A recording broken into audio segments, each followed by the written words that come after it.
Shalom saudaraku, selamat datang di channel Diberkati untuk Jadi Berkat. Bukan suatu kebetulan, video ini lewat di beranda Anda. Tapi saya percaya ini semua karena tuntunan Tuhan.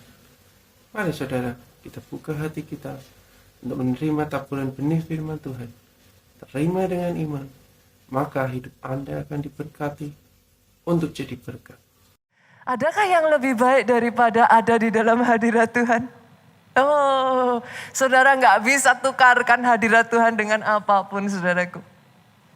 Dan hari ini, I'm gonna talk about exceeding grace. Anugerah melimpah, saudara. Saya kemarin mempersiapkan firman ini. Mungkin kalau saya boleh ngomong sama saudara ya. Berdiri di atas mimbar ini buat saya it is a grace, saudaraku. Masih diberikan kehormatan, kesempatan untuk melayani Tuhan, diberi kekuatan. Itu anugerah. Saya merasa itulah yang dirasakan Rasul Paulus ketika dia berkata di dalam Efesus pasal yang kedua ayatnya yang ke-6 sampai ayatnya yang ke-8. Saya bacakan ya. Dan di dalam Kristus Yesus ia telah membangkitkan kita juga dan memberikan tempat bersama-sama dengan dia di surga. Coba bayangkan ini saudara. Di dalam Kristus Yesus. Saudara yang di tempat ini, saudara dibangkitkan. Dengan iman terima ini saudaraku. Diberikan tempat bersama-sama dengan dia di surga. Oh saya nggak dengar amin yang paling keras dari tempat ini. Kalau mau tepuk tangan bisa lebih dahsyat lagi. Isn't it grace? Sebagian besar dari saudara akan berkata orang seperti saya ini pastor. Kita tuh gak layak loh saudaraku. Kalau mau jujur ada di antara kita ini yang dengan usaha kita bisa. Kita gak layak. Itu sebabnya ayat 7 ini berkelanjutan mengatakan demikian saudaraku. Supaya pada masa yang akan datang ia menunjukkan kepada saudara, kepada kita kekayaan kasih karunia-Nya yang melimpah-limpah. Banyak orang Kristen tuh gak sadar loh Bu. His grace is exceeding grace. Anugerah Tuhan itu bukan anugerah yang cukup-cukupan saudara. Tapi kalau dia kasih anugerahnya itu limpah. Dia kasih anugerahnya itu limpah. Berapa banyak dari saudara yang sering ngerasain bahkan di titik terendahmu. Dia lingkupi engkau. Dia peluk engkau. Kalau mau jujur ngomong ya saudara, kalau bukan karena anugerahnya berlimpah, gak akan bisa saudaraku. Tapi siapapun engkau dalam kondisi seperti apapun engkau, karena anugerahnya limpah.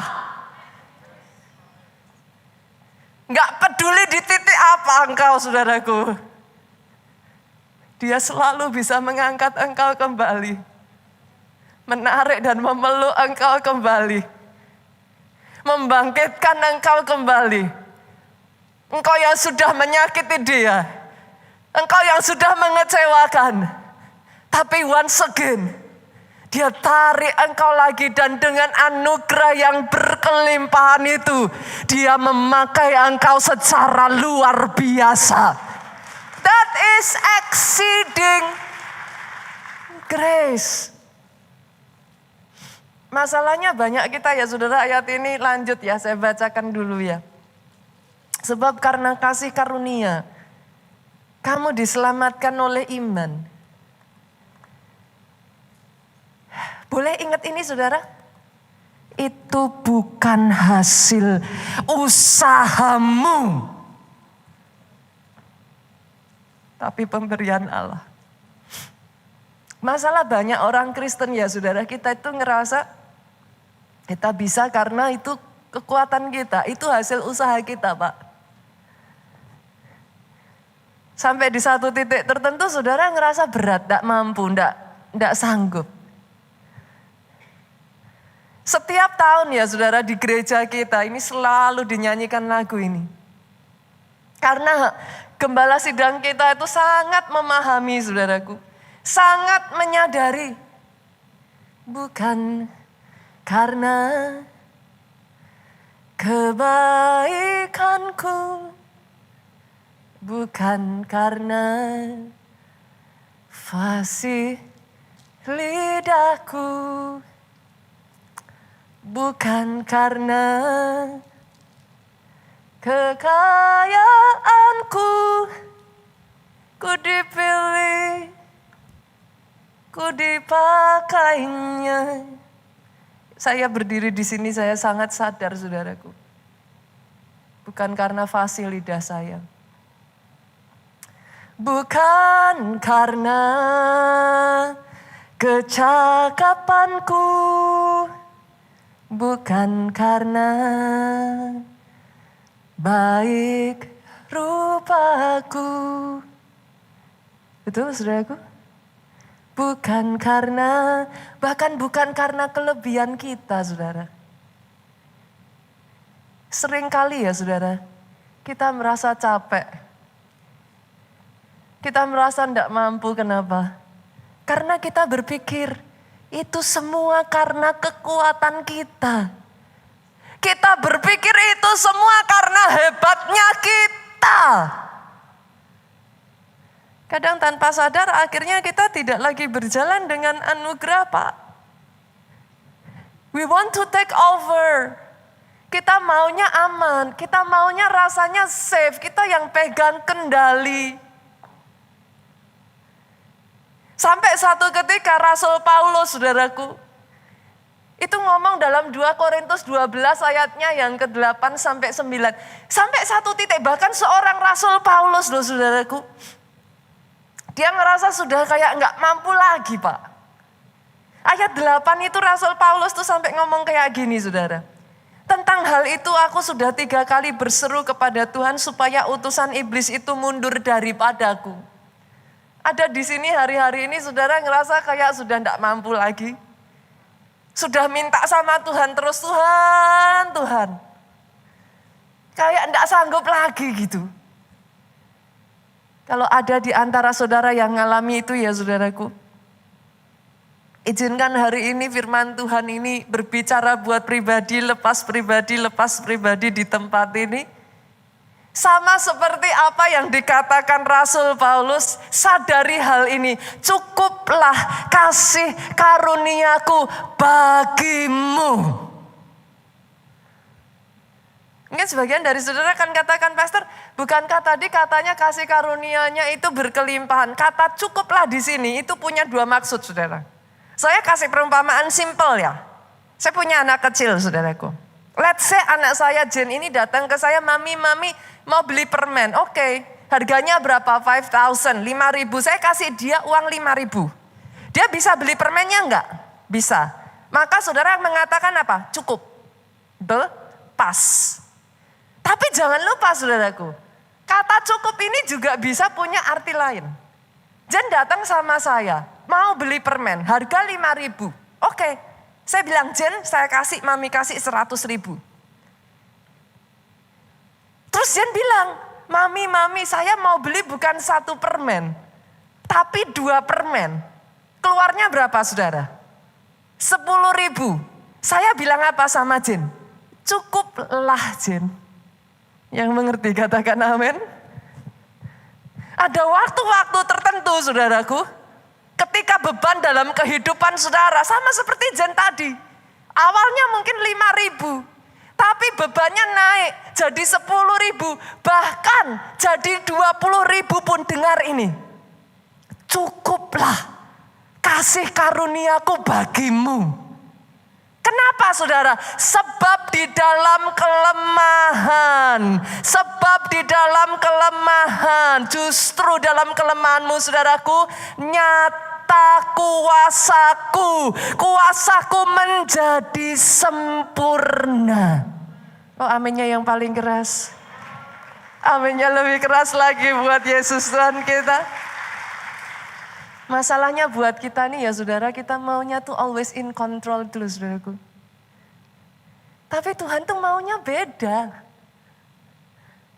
Ketika kau gak mampu, ketika kau justru merasa paling gak bisa, justru di saat itulah paling nyata kuasaku bekerja atas hidupmu.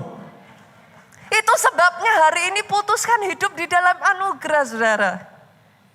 Sadari ada exceeding grace. Yang namanya anugerah saudara, harusnya kita itu gak layak terima. Loh jujur kalau mau bilang loh saudara, tempat ini apa kita itu ya layak terima tuh saudara. Secara manusia tuh gak memungkinkan loh saudara. Tapi ya itu cara kerjanya anugerah saudara. Justru ketika kita ngerasa kita gak layak Pak. Kita gak mampu. Kita gak sanggup. Tapi kita terus belajar berjalan bersama dengan Tuhan. You get carried away by grace. Itu sebabnya 2 Korintus saudaraku, saya bacakan ya. Pasalnya yang ke-9 ayatnya yang ke-8. Cara kerjanya grace saudara. Cara kerjanya grace saya bacakan untuk saudara bisa mengerti. Kayak apa sih grace kalau sudah bekerja. Dan Allah sanggup melimpahkan segala kasih karunia kepada kamu. Tuhan suruh, Tuhan kasih saudara satu perintah. Maju, lakukan ini. Saudara bilang Tuhan, aku enggak sanggup, enggak bisa. Orang kayak aku nih mana mungkin. Koneksi enggak punya, modal enggak ada. Aku enggak bisa. Tuhan ngomong, aku sanggup melimpahkan segala kasih karunia kepada kamu. Ketika saudara mengambil itu saudaraku dan saudara mulai berkata, oke, I understand aku gak bisa. Tapi let's see, I wanna walk with you. Di situ grace bekerja saudaraku. Berkecukupan di dalam segala sesuatu. Awal mulanya sampai di situ Pak. Berkecukupan. Saudara pas butuh ini ketemu orang yang pas. Serba pas aja. Saudara butuh ngerjain ini pas ada yang bantu. Pas. Tapi lihat ini saudara. Amazingnya ketika saudara mengizinkan hidup saudara ini. Sama seperti firman Tuhan minggu lalu. Berjalan di dalam anugerah. Berjalan bersama dengan Tuhan. Sementara saudara jalanin perintahnya Tuhan. Yang tadinya pas ada. Pas ada. Lihat saudara. Ayat ini berkata apa? Bukan hanya sampai berkecukupan. Malah berkelebihan. Di dalam pelbagai kebajikan. Oh kalau mau amin, amin yang keras, speak. Saya berdoa ini jadi atas hidup saudara. Buat sebagian orang ya saudara. Cara kerja grace itu gak masuk akal saudara. Itu sebabnya orang yang hidup di dalam anugerah itu gak bisa dilawan saudara. Kenapa saya katakan demikian? Kita buka ya, Pengkhotbah pasalnya yang ke-9 ayat 11, kita lihat. Secara hukum dunia, lagi, ini kata Salomo, saudara. Aku melihat di bawah matahari, bahwa kemenangan perlombaan bukan untuk yang cepat. Secara hukum dunia, orang lomba saudaraku, yang menang ya yang cepat. Yang mengerti katakan amin. Itu hukum dunia. Tapi Salomo ngomong, lagi. Aku melihat di bawah matahari, kemenangan perlombaan bukan untuk yang cepat. Keunggulan perjuangan bukan untuk yang kuat. Di mana-mana kita tahu saudaraku, kalau kita mau menang butuh power. Itu? Bukan untuk yang kuat, bukan untuk yang punya power saudara. It doesn't make sense. Ayat ini berlanjut lagi saudara. Juga roti bukan untuk yang berhikmat. How come? Saudara pikir saudara mengusahakan dengan segala kemampuan saudara.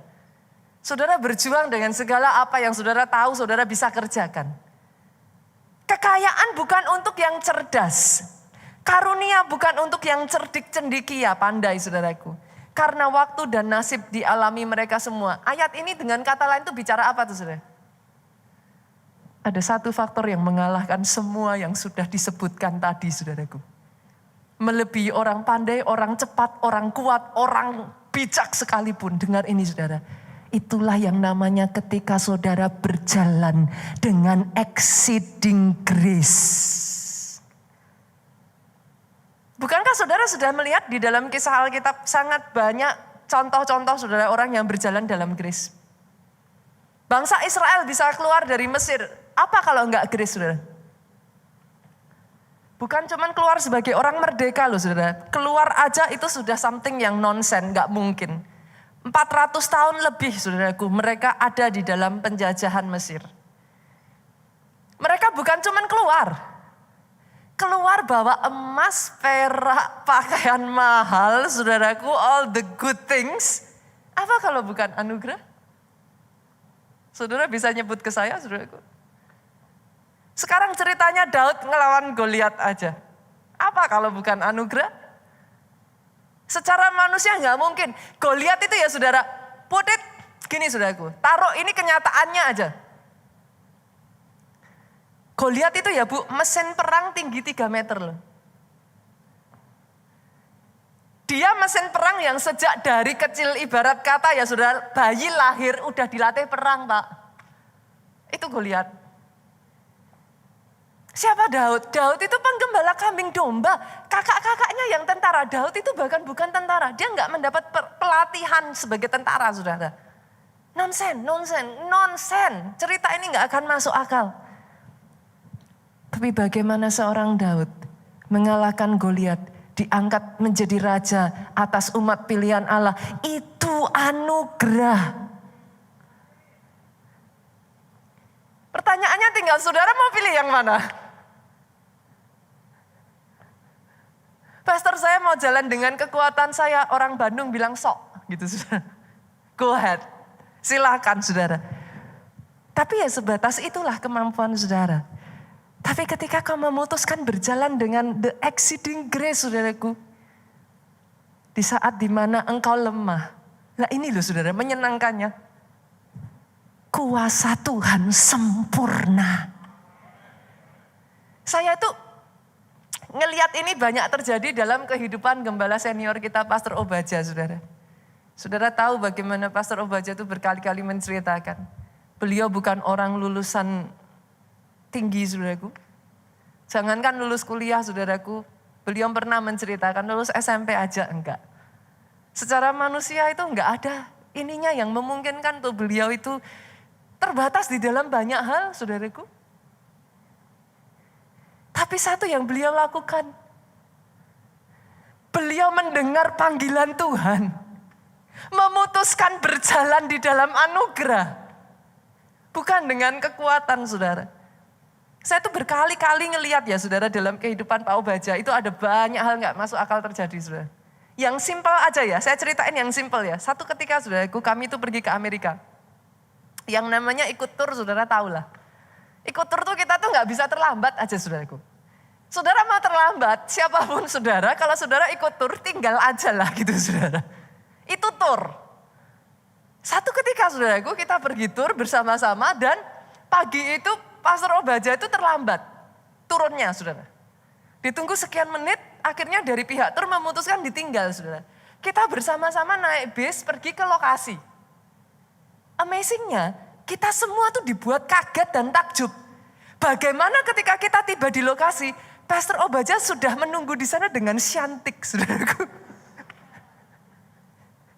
Kita tuh sampai, loh kok bisa?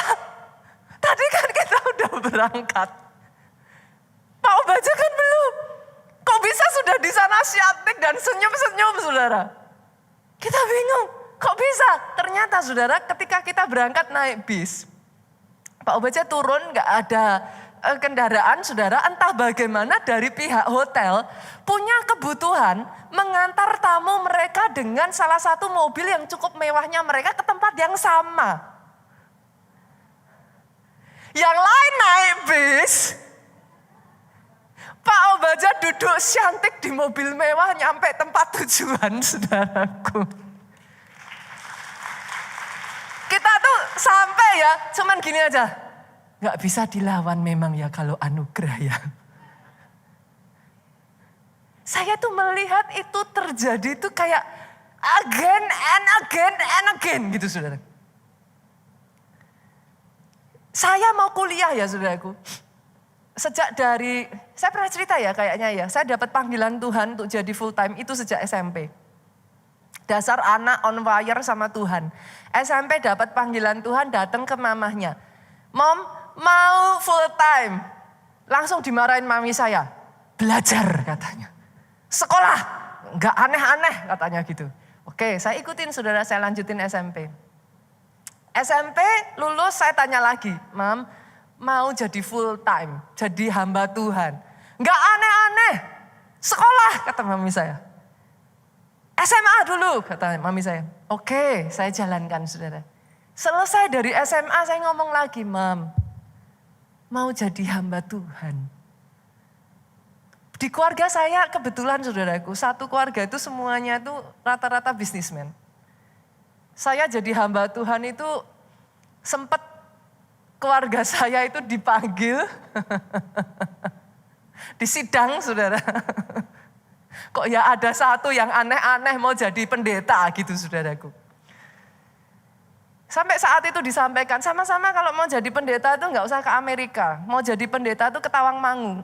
Saya tinggal di kota Solo saudaraku, ada satu tempat yang dekat di Tawangmangu itu ada sekolah pendeta. Jangan ke Amerika, aneh-aneh mau jadi pendeta kok sampai ke Amerika. Saya berjalan aja sama Tuhan saudara. Untuk saya pergi ke Amerika, mami saya berusaha menutup semua jalan saya saudara. Saya tuh nggak dibantu sedikit pun. Bahkan saat wawancara anak umur segitu saudaraku. Saat wawancara cari visa, zaman itu beda sama sekarang ya saudara. Nggak semudah itu gitu saudaraku. Dipersulit ada banyak hal lah saudaraku, ini itu dan lain sebagainya. Saya tuh nggak ditemenin. Mami saya itu ternyata tanpa saya tahu saudaraku. Mami saya tuh ngomong sama Tuhan gini, kalau ini pun berhasil, berarti aku tahu memang dari Tuhan katanya saudara. Jadi saya tuh dibiarin aja saudara.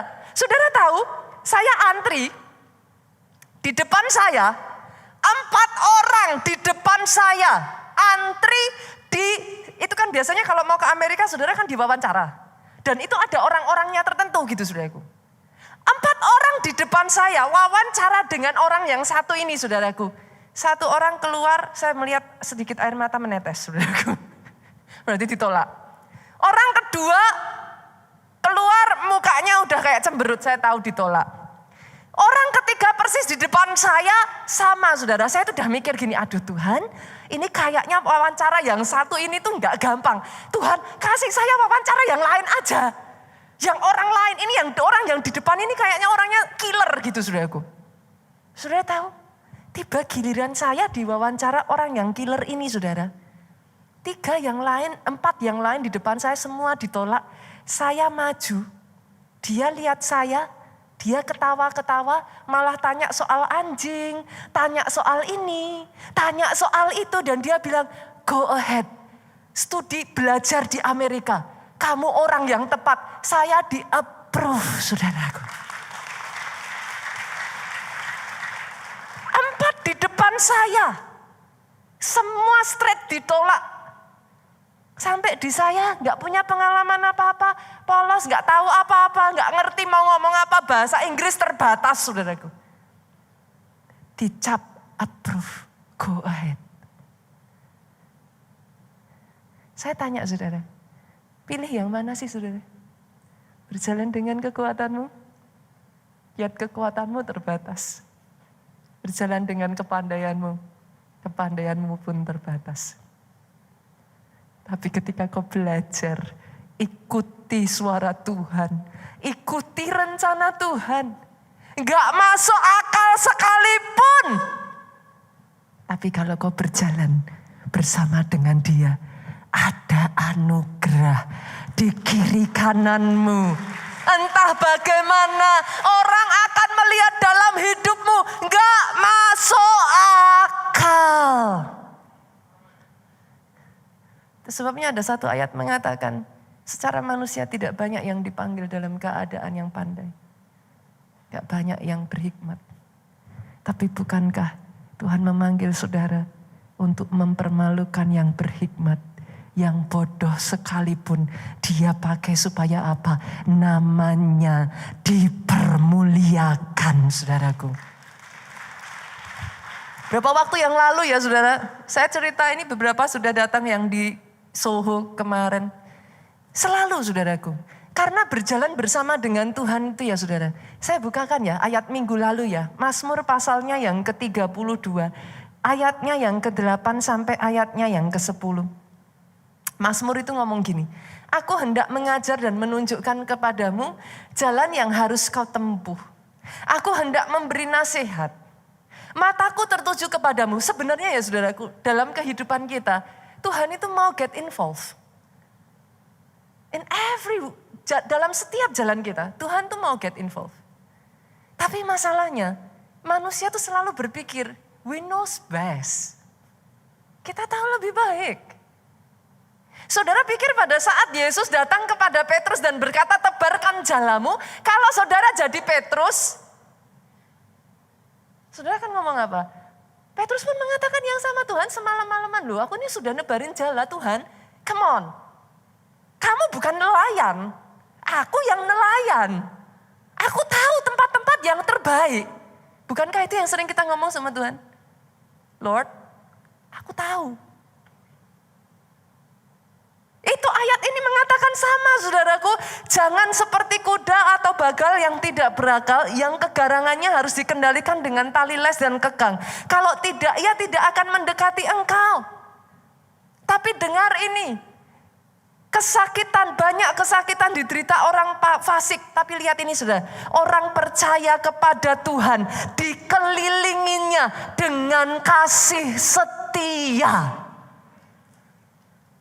Minggu lalu saya ceritakan saudaraku, saya pergi ke Israel. Yang lainnya antri, mau sewa handuk. Gak ada handuk, disuruh beli handuk, harga 2 kali lipat. Saya antri, saya tanya sama Tuhan. Tuhan, ini handuk gak ada, saya gimana? Tuhan bilang, go ahead, jalan. Saya ngomong sama bapaknya yang jaga. Mau sewa handuk, dari yang di depan saya pun udah gak ada saudaraku. Harus beli. Saya ceritakan ini minggu lalu kepada saudara. Tapi tiba giliran saya bilang, saya nggak tahu apa karena wajah saya melas ya saudara. Yang di depan-depan semuanya dibilang udah nggak ada handuk. Udah beli aja. Kalau sewa handuk $5, ya lumayan tuh saudaraku $5. Kalau beli handuk $10, saya pikir kalau sama-sama beli ya bawa sendiri dari Indonesia bisa gitu loh saudaraku. Saya maju, yang lain sudah dibilang suruh beli handuk, mereka beli handuk. Giliran saya maju, saya bilang saya nggak mau beli handuk, saya mau sewa handuk. Dia bilang nggak ada handuk lagi untuk disewa. Kamu kalau mau beli, saya bilang enggak, saya mau sewa handuk. Sudah tahu apa yang dilakukan? Dia masuk ke dalam, dia bawakan saya 2 handuk. Loh jangan tepuk tangan dulu saudaraku. Dikasih gratis. Saudara bisa bilang apa? Berjalan bersama dengan Tuhan. Di sekelilingmu diikuti dengan kasih setia Tuhan. Selalu ada hal-hal yang kecil, mungkin kecil. Ya ampun, Pastor Nita uang $10 mah dibayar juga bisa saudara. Tapi bukan itunya. Jejak tangan Tuhan dalam kehidupan kita itu yang selalu membuat kita tidak henti-hentinya meneteskan air mata dan berkata, Tuhanku, Tuhan yang baik. Di waktu-waktu saudara sudah merasa tidak kuat, tahukah saudara ketika kau berjalan bersama dengan anugerah, dalam kelemahanmu kuasa Tuhan bekerja sempurna. Pastor kalau gitu terus gimana? Cara saya bisa hidup di dalam anugerah gimana? Cara saya bisa get carried away by grace gimana, Pastor? Yang pertama, nggak bisa tidak, saudaraku. Saudara nggak bisa, tidak ada cara lain hidup di dalam anugerah selain serahkan hidupmu kepada Tuhan, Sang Sumber Anugerah. Maksudnya gimana? Saya bacakan Roma pasalnya yang ke-6 ayatnya yang ke-13 sampai 14. Saudara akan mengerti yang saya maksudkan. Dan janganlah kamu menyerahkan anggota-anggota tubuhmu kepada dosa untuk dipakai sebagai senjata kelaliman. Lihat ini saudara. Tetapi serahkan dirimu kepada Allah sebagai orang yang dahulu mati. Engkau yang tadinya sudah mati, tetapi sekarang hidup. Serahkan anggota tubuhmu kepada Allah untuk menjadi senjata kebenaran. Saya berdoa hari ini ya saudaraku, ada orang-orang yang mau berkata kepada Tuhan yes. People with mission saudaraku. Orang-orang yang hidup bukan untuk diri sendiri. Orang-orang yang hidup dan berkata, aku serahkan hidupku ujung kepala sampai ujung kaki jadi senjata kebenaran. Orang-orang yang mau komit sama Tuhan. Tuhan, selama aku masih hidup, masih ada nafas di tubuhku ini, pakai hidupku untuk memuliakan namaku. Pakai hidupku Tuhan, memuliakan namamu. Apa yang kau bisa pakai? Pakai mulut, bisa pakai tangan, bisa pakai kaki, pakai kaki.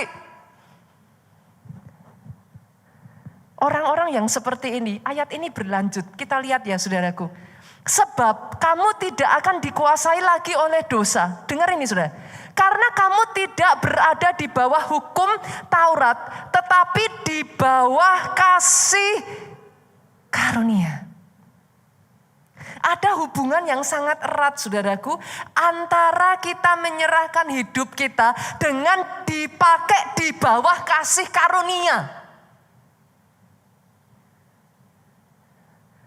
Ketika kau menyerahkan hidupmu untuk dipakai Tuhan, ada-ada saja anugerahnya bekerja dalam hidupmu. Kenapa saudaraku? Backingnya Tuhan sendiri. Justru ketika kadang ya saudara kita tuh ngerasa kita mampu, kita ambil alih. Kita tahu, kita berpikir apa yang kita pikirkan ini lebih benar saudara. Kadang kita belajar saudara. Saya tuh pernah ngobrol dengan Pastor Obaja ya saudaraku. Satu ketika Tuhan berbicara dalam hidup saya. Tentang tahun 2023 saudaraku. Saya katakan kepada Pastor Obaja. Berkali-kali Pak Obaja tuh tanya sama saya selalu bilang gak mau gitu.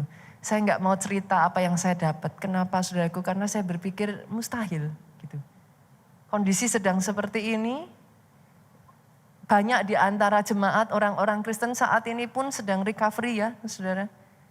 Banyak di antara saudara bahkan belum bisa menang dengan diri sendiri.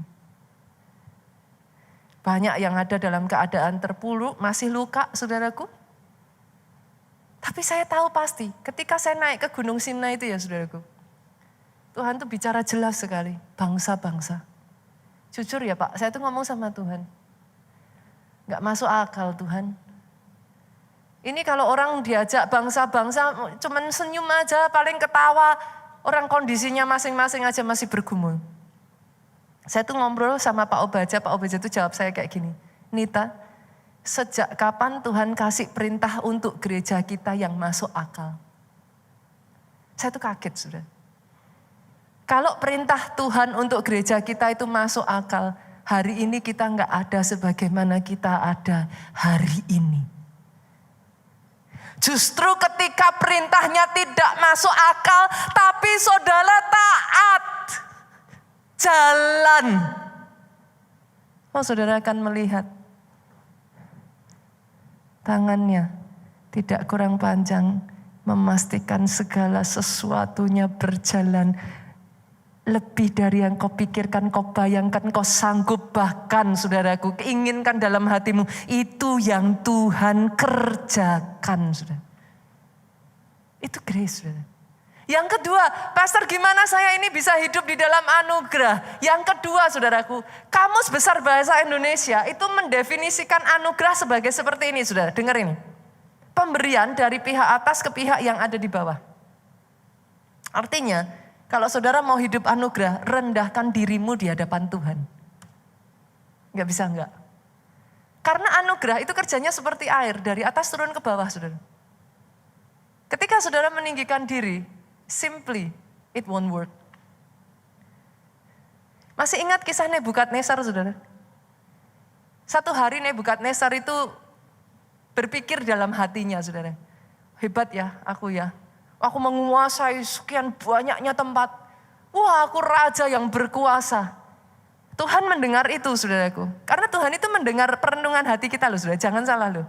Tuhan itu mendengar perenungan hati kita. Pada saat Nebukadnezar ngomong seperti itu, Tuhan ngomong, oke, let's see. Aku ambil akal budinya. Sekian lamanya Nebukadnezar tuh hidup seperti binatang, saudara. Sampai dia menyadari, kita lihat ya, Daniel pasalnya yang keempat. Ayatnya yang ke-34 sampai 37, saudaraku. Saya akan baca terpisah. Ayat 34, tetapi setelah waktu yang ditentukan, aku Nebukadnezar menengadah ke langit. Dan akal budiku kembali lagi kepadaku. Lalu aku memuji yang maha tinggi dan membesarkan dan memuliakan yang hidup kekal itu. Karena kekuasaannya ialah kekuasaan yang kekal, kerajaannya turun-temurun. 36. Pemain musik boleh maju ke depan. Pada waktu akal budiku kembali kepadaku, kembali juga kepadaku kebesaran dan kemuliaanku. Untuk kemasyuran kerajaanku. Para menteri dan para pembesarku menjemput aku lagi. Aku dikembalikan kepada kerajaanku.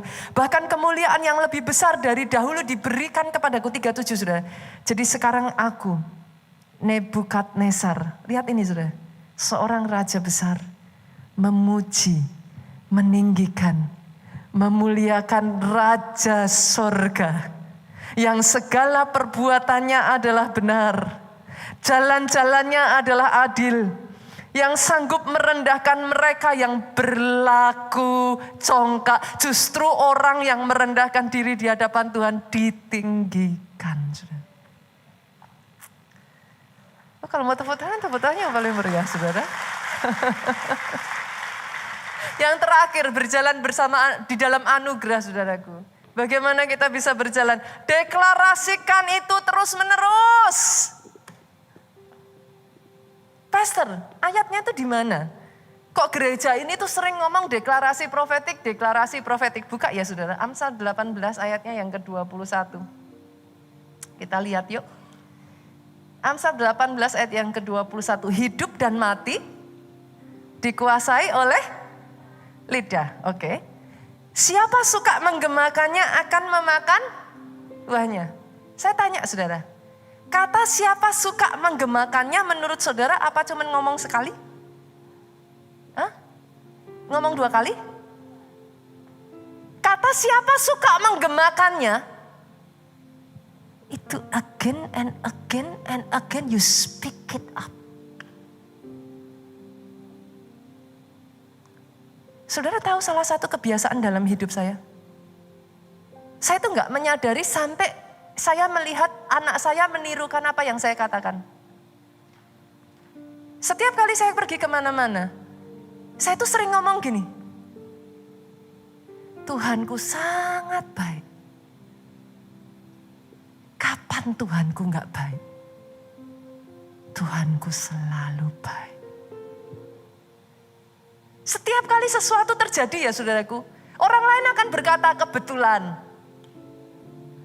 Orang lain akan ngomong, waduh beruntung.